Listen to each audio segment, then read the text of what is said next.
Esto es Vive en Modo Terapia. Un espacio para pausar el ruido, escucharte y reconectar contigo.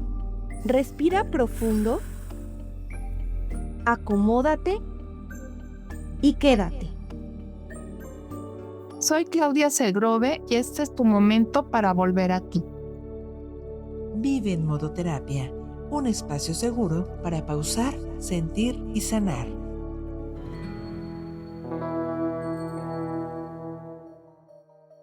Hola, soy Claudia Segrove y me da muchísimo gusto que estés aquí, acompañándonos una vez más en Vive en Modo Terapia, un espacio para reflexionar, comprender nuestras emociones y acercarnos a conversaciones que pueden transformar nuestra manera de vivir. Vamos a hablar de algo que parece sencillo, pero que para muchas personas representa una de las batallas más difíciles de su vida: la posibilidad de ser quienes realmente son. Porque desde que somos pequeños aprendemos muchas veces sin darnos cuenta que hay ciertas formas de ser que parecen más aceptadas que otras. Aprendemos a encajar, a cumplir expectativas, a buscar aprobación y en ocasiones a ocultar partes de nosotros mismos para sentirnos seguros, queridos o simplemente para pertenecer. Pero, ¿qué pasa cuando vivir tratando de encajar nos aleja de quienes realmente somos?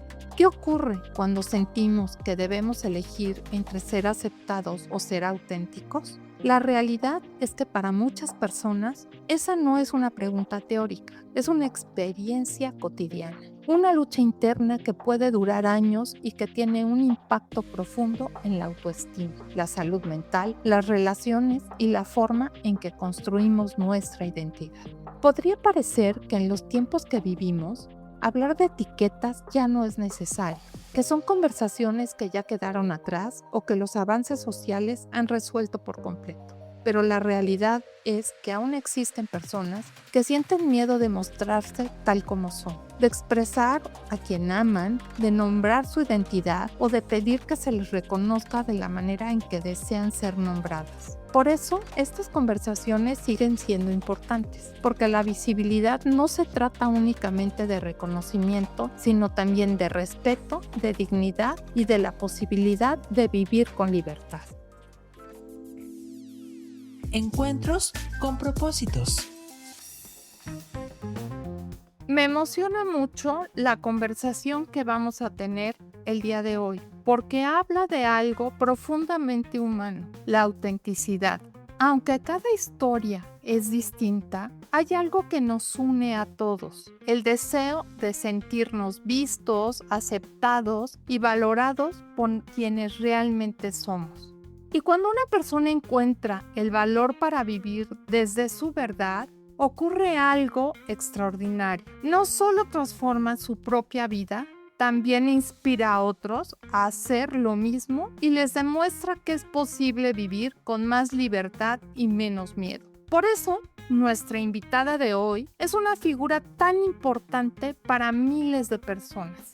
Se ha convertido en una de las voces más influyentes de Latinoamérica en temas de diversidad, inclusión, tecnología e innovación. Pero quizá su mayor aportación ha sido recordarnos que la autenticidad también es una forma de liderazgo. Hoy tenemos el privilegio de conversar con una mujer que ha abierto puertas, generado diálogo e inspirado a muchas personas a vivir con mayor libertad. Hoy nos acompaña Ofelia Pastrana. Ofelia, muchas gracias por estar aquí y compartir este espacio con nosotros. Muchas gracias, al revés, qué bonito que le des entrada, cabida y espacio a estos diálogos. Gracias por acompañarnos y pues por irnos dando luz sobre un tema tan importante como el que hoy trataremos, ¿no? Que es la autenticidad. Y ahorita lo que pienso es que muchas personas pasan años intentando convertirse en alguien para ser aceptadas, y otras pasan años intentando regresar a quienes eran antes de empezar a complacer a todo el mundo. ¿En qué momento de tu vida sentiste que estabas empezando a encontrarte a ti misma? Eso es algo que sucede de por vida. Todavía no sabría decir qué es el ser tuyo auténtica y qué no. Y lo digo porque, pues sí, soy una mujer transgénero y entonces existe esta noción de que mi vida antes era la vida incorrecta y mi vida ahora es la vida correcta. Pero eso también se puede decir de muchas cosas que no necesariamente tienen que atravesar el género. Hay quien dice mi vida es la correcta desde que emigré. Hay quien dice mi vida es la correcta desde que renuncié. Hay quien dice mi vida es la correcta desde que decidí aceptar que me gusta el chocolate. No. Y entonces hay muchas cosas en tu vida que son cambios y yo en eso yo creo que al revés. Creo que en esto de la autenticidad pues uno hay algo también impuesto por las externalidades, ¿no? Por supuesto que el vivir una vida que te hace impostar una identidad, entiéndase, es que tengo que hacer un rol que no quiero hacer, pero se me impuso. Esperemos que no de ninguna situación que implique alguna violencia relacionada o algo así, porque también eso pasa.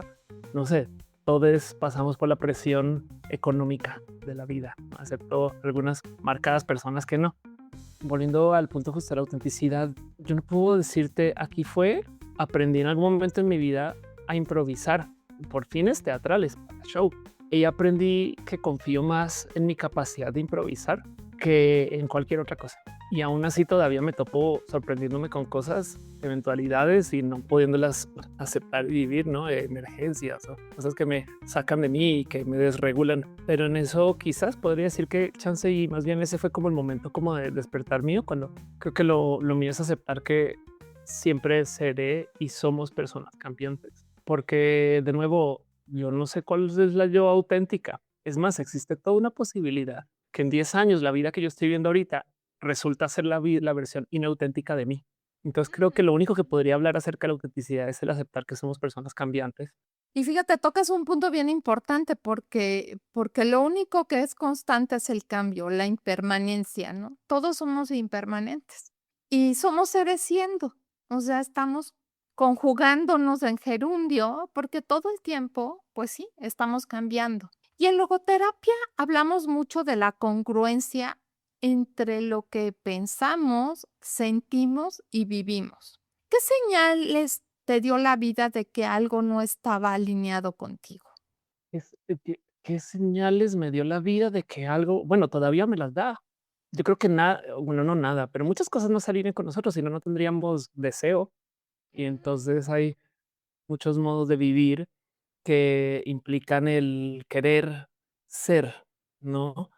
Evidentemente, justo estamos aquí hablando acerca del supuesto deber ser, pero pues no sé, todavía hoy, mira, yo practico pole.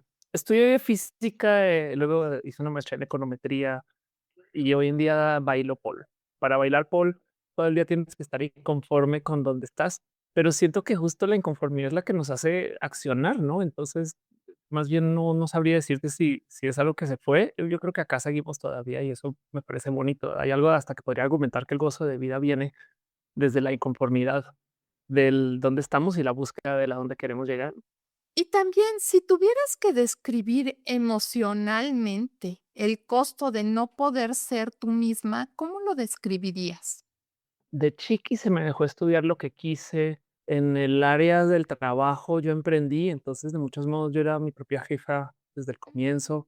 Las áreas de las artes siempre he también buscado un poco el ser y entonces mi vida ha estado muy llena de libertades. El costo del que te impongan algo que no quieres ser, pues evidentemente es detrimental para tu desarrollo de vida. Hay unos costos que son inevitables. Pues sí, a mí me encantaría, bueno, yo creo que a mucha gente le encantaría no trabajar, pero nos imponen una presión financiera alrededor de nuestras actividades. Entonces ahora tenemos que trabajar para eso, ¿no? Quizás habrá quien no, pero la gran mayoría de la gente podrá contar esa historia de pues no me toca ir. También supongo que habrá quien te impone formas de vestir y formas de decir cosas, a veces muy cultural. A veces observo los roles de género. Los roles de género hay unos que toca cuestionar, pero el problema de los roles de género no son los roles de género, es que no los imponen. Hay cosas del rol de género que mucha gente decide convivir, adoptar y traer a su vida. Es como todo aquello en los espacios feministas, ¿no? ¿Será elegidos o no lo será? Lo mismo, yo creo que el costo de que te impongan algo en esencia, pues es un crimen contra tu libre desarrollo de tu identidad, de tu libertad, de tu personalidad, de tu ser, de tu forma y tu propia investigación. Y aún así yo todavía podría argumentar que hay algunas, llamémosle imposiciones o límites que chance y son los que nos obligan a ser quienes somos. No se podría argumentar a favor de que existen ciertas imposiciones que pueden ser por fines de desarrollo o por fines del aprendizaje. Bueno, si lo piensas, casi que todo el aprendizaje viene de una imposición. Yo no creo que los estudiantes jóvenes, excepto algunos, de verdad quieran ir a la escuela. Si les dan la opción, te quedas en casa haciendo lo que sea o vas a la escuela, ¿no?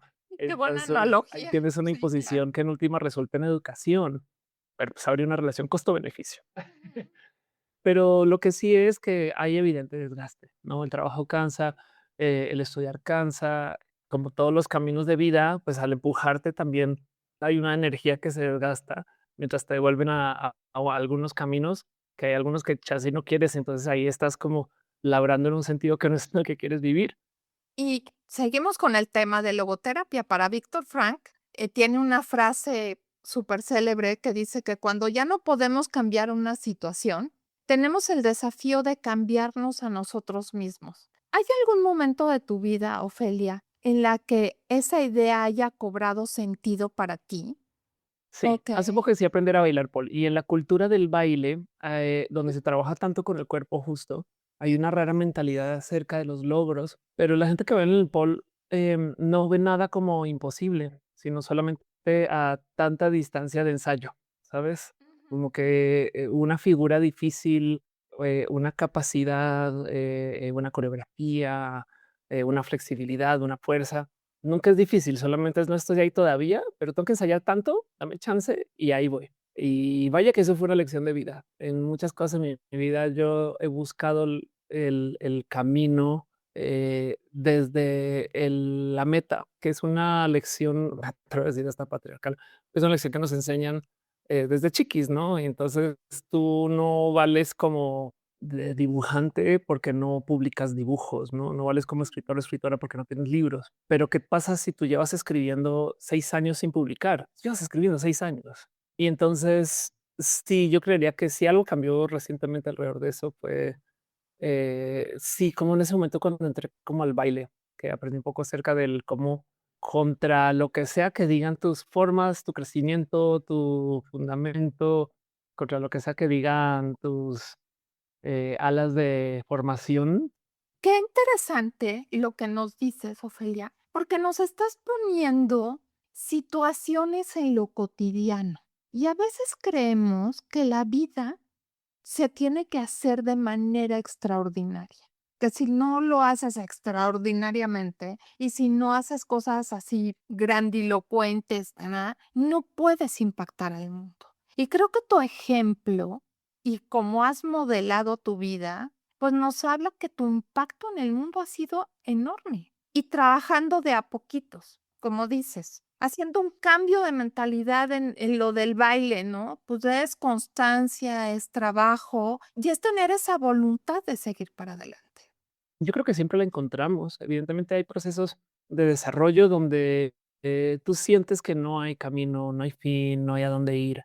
Pero como todo aquello en vida, ¿no? A fin de cuentas, ante cualquier dificultad, eventualmente, luego que pasen, bueno, hay cosas que sí son irreversibles, pero luego que pasen las acciones difíciles, sacas sigues, ¿no? ¿Qué pasaría si esto fuera tu vida de ahora en adelante? No sé, luego de que chocaste, algo cambió en tu vida y en ese momento. Y te lo digo porque hay muchas cosas en el formarse que la gente insiste que el aprender es algo que sucede solo en la escuela. Y yo soy muy creyente de la educación transdisciplinaria. Creo que una persona que estudió derecho, que estuvo años en la universidad y luego se gradúa y por algún motivo va y toma una clase de ajedrez. En esa clase de ajedrez va a aprender algo que le va a ayudar a su trabajo en el derecho. Y converso también sus saberes de abogacía, chance y le ayudan en su ajedrez, ¿no? Mira, soy una mujer transgénero de 44 años. La cantidad de gente de 40 que me dice, ya eso, ya no me tocó. Yo soy mayor que tú, ¿sabes? Es Claro, impresionante ver cómo claro. la gente se enfrasca en muchos negativos y finitos. Pero sí, yo creo que a fin de cuentas, eso, los procesos de aprendizaje son infinitos y limitados y aún en nuestros 70s y 80s, pues yo he visto a gente de repente aprender cosas que nunca habían hecho antes. El cerebro funciona de tal modo que yo creo que siempre vas a encontrar cosas nuevas, no más que luego desarrollas expertise y saberes en cosas muy finas, muy pequeñas, ¿no? Porque la gente luego dice la vida es simple, la vida es sencilla. En otras épocas no era tan complejo, porque claro, hoy vivimos una era muy mediática, entonces tenemos la costumbre de estar buscando la información en los medios. Pero ve y habla con una persona que planta desde los procesos agricultores y ve que tiene unos saberes artesanales acerca de plantas, colores, tamaños, bichos, tierra, sabes, unas profundidades del saber que, pues, claro, es un ser humano que también posee un cerebro y el cerebro está absorbiendo la misma capacidad que el mío, no más que no está sujeto al bombardeo de noticias. Creería una, porque hoy día hay internet en el campo, pero no está sujeto al bombardeo de noticias, pero sí está sujeto a nueva información de a diario. Claro que todavía hay millones de aprenderes allá y lo digo porque hay gente que dice: "Es que hoy en día pasa de todo, hoy en día vivimos preocupados", y yo, pues yo no sé, o sea, cuando mi padre estaba creciendo había miedo nuclear y entonces en cualquier momento se acaba el mundo porque estaba en la Guerra Fría y me da un pequeño como sentir del yo no creo que ahora sea más grave que antes. Ahora hay cosas graves, sí, pero pues yo creo que todo es muy relativo en eso. Y sí, la verdad es que em, confío mucho en la capacidad del aprendizaje, en la capacidad del asombro y en la curiosidad en general. Entonces convives con millones de procesos a diario y los quieres observar. Lo bonito de cómo funciona nuestra cabecita es que también se pueden no observar, pero que van a seguir pasando, van a seguir pasando, eso sí, no lo dudes. Claro, claro. Hay gente que dice: "Es que tú no estás en ciencia, vives del chisme", y es de en el chisme todo el día estás traficando información, ¿sabes? Tu cerebro está haciendo el mismo proceso de escribir, buscar, investigar, tener curiosidad, en fin.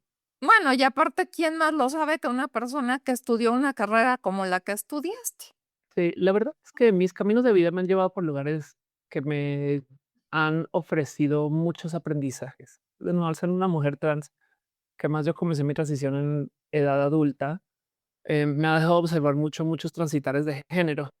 Honestamente, si hablas con cualquier persona consciente, que tenga tantita observación de sociedad y que conviva con espacios, no sé, que colinde con la cultura del analizar el qué es ser hombre y qué es ser mujer, todo el mundo está cambiando. A ver, qué es ser trans, ¿no? Déjate el qué es ser mujer, qué es ser trans, el cambiar lo que eres, lo que se te asignó al nacer. Bueno, bajo esa lógica, ponerte brackets ya te hace trans, ¿sabes? Usar lentes ya te hace trans porque tu biología era para otra cosa. Y entonces todo el día yo me lo he pasado observando las cosas que tienen que ver con el cambio, pero todo el mundo modifica su cuerpo, todo el mundo modifica su vida, todo el mundo tiene, es que tú que aprendiste al salir del closet y es un, creo que hay mucha gente que sale de sus otros closets. Una vez se acercó conmigo una persona que era un doctor que quería ser saxofonista y me preguntaba cómo le digo a mi familia y yo, pues bueno, mira, estos son los pasos para salir del closet. No, no es una diversidad LGBT, pero es una diversidad, ¿no? Y luego hay mucha gente que genuinamente vive tan atrapada en los futuros que les da miedo convivir con esas potenciales vidas o con esas decisiones. Pero vivir atrapado en el futuro no es un tema que se relacione con procesos de imposición externa siempre, porque vivir atrapado en el futuro puede ser algo que sucede por ansiedad. Así es. Y cuando estabas tocando, eso que hay cosas que ya te hacen diferente, ¿no? Y pusiste un ejemplo muy simple, bueno, traes lentes y, pues, ya eres diferente, o, ¿no? Ya no es parte de tu biología, ya es algo externo. Bueno, a veces también tenemos situaciones que nos hacen también cambiar nuestra imagen, ¿no? Un accidente o cosas que ya nos hacen ver diferente. Y no por eso dejas de ser tú misma, tu esencia no cambia. O sea, creo que esa parte también a veces hay que verla con mucha sutileza. Y aquí quiero comentarte algo. Tú te has convertido en una referente para muchísimas personas dentro de la comunidad LGBTQIA más y todas las que más se sumen. Pero también para personas que simplemente están encontrando o están buscando y tratando de encontrar, mejor dicho, su lugar en el mundo. ¿Cómo vives ese papel y qué significa para ti saber que tu historia puede ayudar a otras personas a sentirse menos solas? Claro, pues la verdad es que fíjate que eso es algo que se relaciona más con el ser influencer que con el ser yo. La vida de la persona, de la figura pública es rara porque yo me cuestiono mucho por qué sucede. La verdad es que a veces pienso el por qué alguien quisiera conectar con una persona que no conoce y que solamente ha visto sus videos. Y hay muchos motivos. La verdad es que la mitad de la relación siempre sucede en tu cabeza. Entonces es interesante para mí ver que se acerca mucha gente para decirme, me inspiraste, tocaste mi vida, me mostraste el camino. Y yo trato de recordarle a esa gente que, bueno, yo pude haber, me parece, casi iluminado algo, pero pues quien toma el camino es cada quien. Poder reclamar tantita responsabilidad en que a lo mejor yo te di la idea. De hecho, por eso hago contenidos, porque si yo me hubiera enterado de lo mío de joven, ya se hubiera transicionado antes, pero no se me brindó la información. No porque mi padre y mi madre estuvieran en contra de esto, al revés. Yo creo que si lo hubieran sabido de jóvenes, a lo mejor hubiéramos encaminado mi vida por allá, o yo también, sino que nomás no se le da mucha difusión a esta información porque hay gente que activamente está en contra de que se comunique cualquier cosa que atente contra un supuesto pensar de lo que otras personas dicen, nombres de gente con una mentalidad muy conservadora. Debido a eso hay muy poca información y yo decidí hablar de quién soy para mí. Pero el punto es que yo comunico y trato máximo, lo único que puedo hacer es dar la idea, pero quien está accionando no soy yo. Entonces, a mí me salta mucho la palabra influencer, porque asume que la audiencia es influenciable. Y yo creo que cada quien tiene su propia capacidad de autocrítica y pensar. Y también hay algo ahí del cómo existen espacios que han sido expuestos a una cultura del halago, por no decir otra palabra. Hay gente que por su formación religiosa se les enseña chiquis a estar como venerando figuras externas y está bien debido a que en algunos casos esto es muy sano, pero luego a veces pienso, me pregunto si esto es lo que hay detrás de que algunas personas sean como tan fanáticas con el cómo se acercan con personas que no conocen. Pero como sea que lo veas, la realidad es que es parte de nuestra psicología. Yo también soy sujeta a estas cosas que digo. Yo misma también soy fan de otras personas y tengo mis sentires personales y le diría a otras personas, tú me influenciaste esto también, ¿no? Aunque esas personas no lo sepan. Pero como sea, dado que yo ya sé y traigo esta información y estos pensares acerca de ser influencer y me dice, es que gracias a ti, X, Y, Z, yo tengo la costumbre también de decirles un bueno, ahora te toca a ti ser esa persona para alguien más. El que yo haya sido esta persona tiene que ver más bien con una exitosa campaña de comunicación que hice yo a lo largo de los últimos 20 años, que es el tiempo que llevo siendo generadora de contenido y también de que lo que comunico tiende a resonar por varias decisiones que tomo alrededor de mis contenidos. Decisiones chiquitas, pero una de las cosas más grandes que yo hago con lo que yo pongo en el Internet es no asumir que la audiencia es para educar, ¿sabes? Siempre asumo que la audiencia son mis pares o que saben más. Entonces yo informo porque ese es el trabajo del contenido y de lo que yo pongo ahí. Pero yo no asumo que mi audiencia sabe menos. Asumo que algunas personas chance y no se han empapado de esta información. Pero hay muchas personas que generan contenido desde el es que mi audiencia están, pero así súper ignorantes, ¿no? Y toman decisiones raras. Y yo creo que eso se siente entre las elecciones de palabras, entre los temas, entre el cómo se abordan las cosas.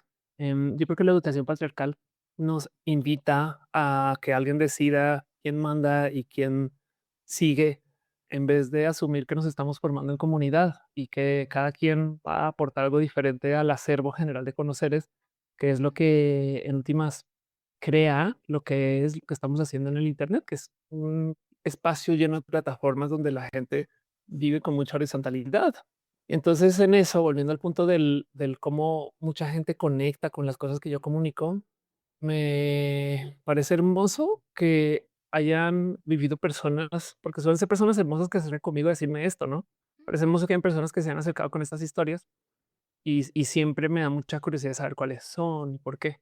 Pero mi misión primaria es tratar de construir el que fui yo, la persona que les fomentó hacer sus cambios en la vida. O sea, sí les informé, pero también hay que tomar presencia y hay que dejar ahí puesto que hay tantito del no, pero fuiste tú la persona que se aventó a hacer el cambio.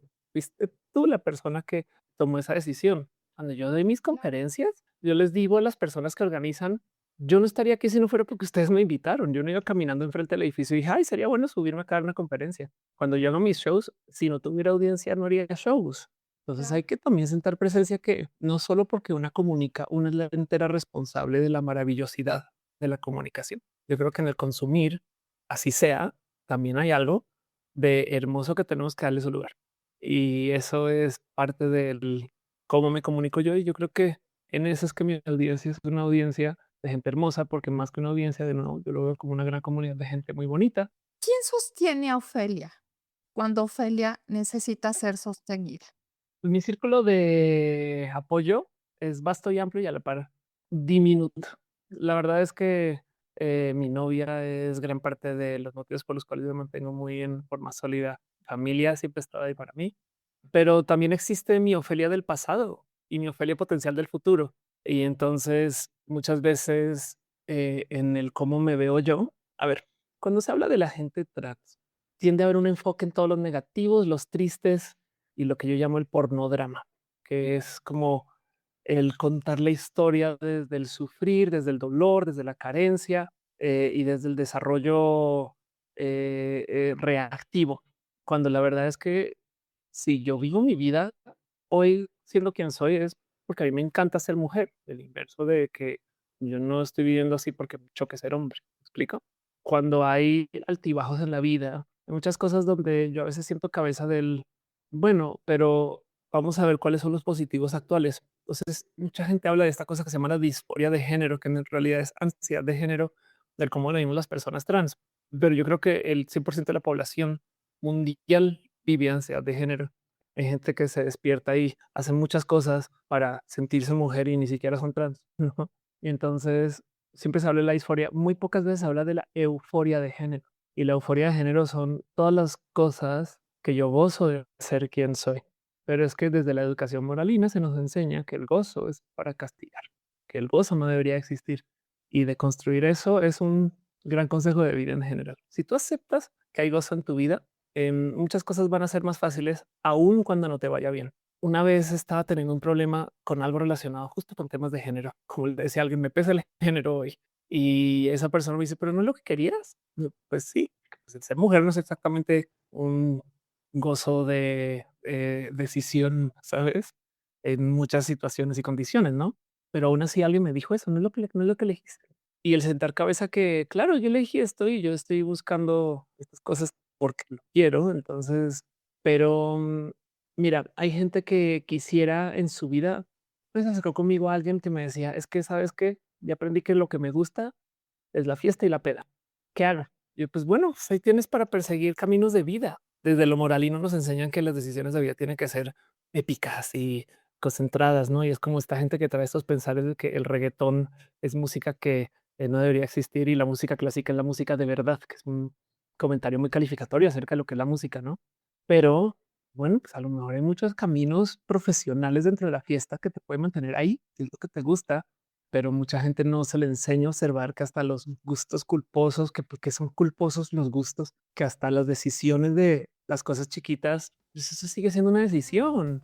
Es que el despertarte en la mañana y no peinarte sigue siendo una declaración de hegemonía sobre tu cuerpo. ¿Sabes? Es que estoy toda desdeñada, pero por elección, ¿sabes? Entonces hay mucho del cómo las elecciones de vida le pesan a muchas personas porque se supone que hay unas que son válidas y otras que no. Y hay algo ahí del bueno, pues mira, siempre y cuando observes esas elecciones, entonces ahí tendrás mucho apoyo. Pero sí, claro, yo puedo hablar de mucha gente que me apoya en mi vida, mis maestros, maestras, gente que me ayuda a formarme, gente que vive en mí desde el cómo me expreso, gente que me ha dado oportunidades laborales, gente que he estado cuando yo no he podido. Y sí, vivo con mi novia y es una gran persona que me ayuda a formarme en el cómo soy, porque es una persona activista, una mujer cis que además hace cosas hermosas en la vida y claro que me ayuda a estar en paz. También el autoamor es parte de este proceso. Tocas un punto fundamental, el autoamor. Me encantó. Y para cerrar, si pudieras definir el orgullo en una sola frase, no desde la bandera, no desde un movimiento y no desde una causa, sino desde tu experiencia 100% humana, Ofelia, ¿qué significa para ti sentir orgullo de ser tú?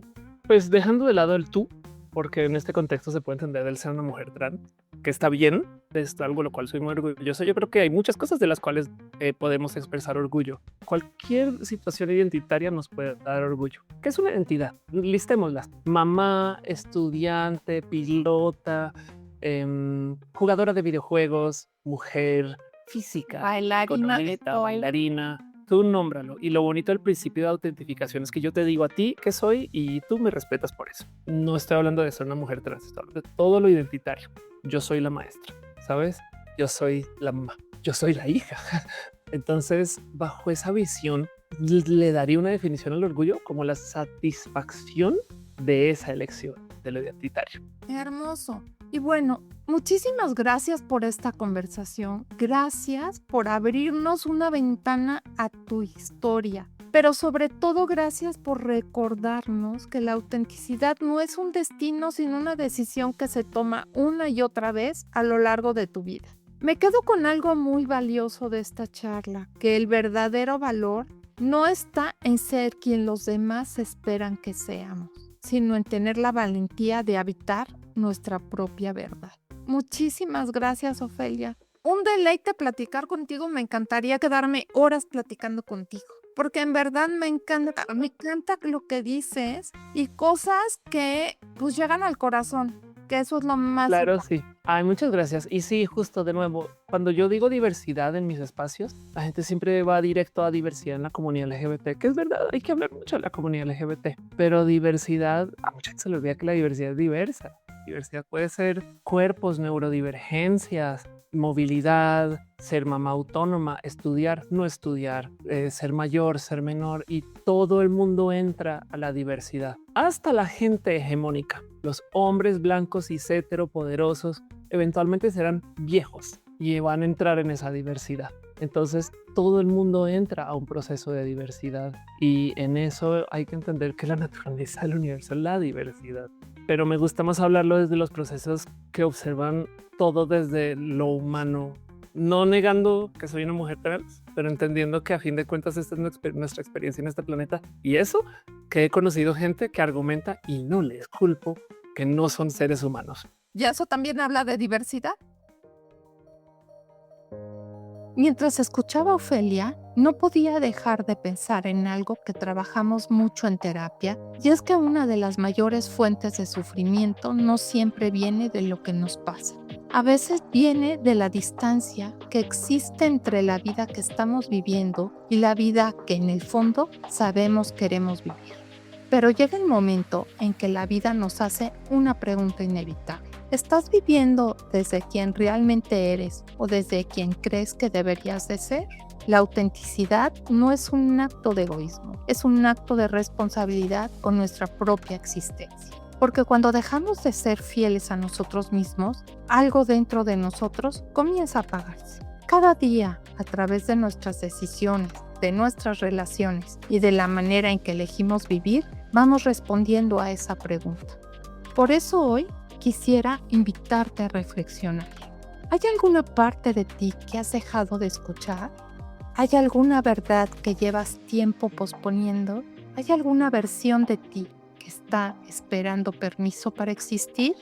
No necesitas tener todas las respuestas hoy. Tal vez basta con empezar por hacerte las preguntas correctas. Porque muchas veces el camino hacia una vida con más sentido comienza justo ahí, en el momento en que dejamos de mirar hacia afuera para buscar aprobación y empezamos a mirar hacia adentro para encontrar dirección.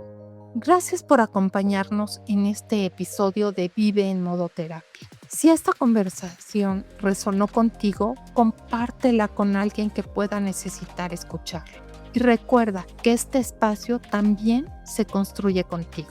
Por eso me encantaría que nos escribieras en nuestras redes sociales como @tuterapiamx o en @viveenmodoterapia para contarnos qué te pareció este episodio y sobre todo qué temas te gustaría que abordáramos en futuras conversaciones. Soy Claudia Segrove, gracias por acompañarnos una vez más.